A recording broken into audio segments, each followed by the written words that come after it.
સુરતના સાંસદ મુકેશ દલાલ જેમણે કલેક્ટરને પત્ર લખ્યો, ધોરણ 12ના વિદ્યાર્થીને સમયસર સ્કૂલ એલસી મળે તેવી વ્યવસ્થાની માંગ કરી, એલસી ન મળતા કોલેજમાં પ્રવેશ પ્રક્રિયામાં મુશ્કેલી થતી હોવાની ફરિયાદ કરી। માર્કશીટ અને ઓરિજિનલ એલસી સમયસર ન મળતા વિદ્યાર્થીઓ પરેશાન થયા। વિદ્યાર્થીઓને તાત્કાલિક વિદ્યાર્થીઓને એલસી આપવા માટે સૂચના આપવા માટે તેમણે રજૂઆત કરી। કોલેજમાં એડમિશન માટે વિવિધ પ્રકારના દસ્તાવેજો જેવા કે જાતિનો દાખલો, નોન ક્રિમિનલ સર્ટિફિકેટ, આવકનો દાખલો વગેરે દસ્તાવેજોની વગેરે પેપર્સની જરૂર પડતી હોય છે, પરંતુ એ મેળવવા માટે પણ ઓરિજિનલ સ્કૂલ લિવિંગ સર્ટિફિકેટ અને ઓરિજિનલ માર્કશીટની જરૂર પડતી હોય છે।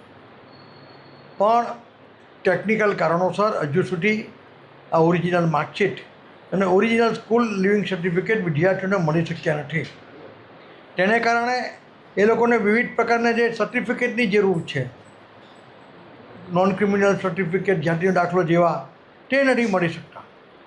આથી મેં શિક્ષણ મંત્રીશ્રી અને કલેક્ટરશ્રીને પત્ર લખીને એક તાકીદ કરી છે કે ઓરિજિનલ સ્કૂલ સર્ટિફિકેટ અને ઓરિજિનલ માર્કશીટની નકલો વિદ્યાર્થીઓને તાકીદે ઉપલબ્ધ કરવામાં આવે।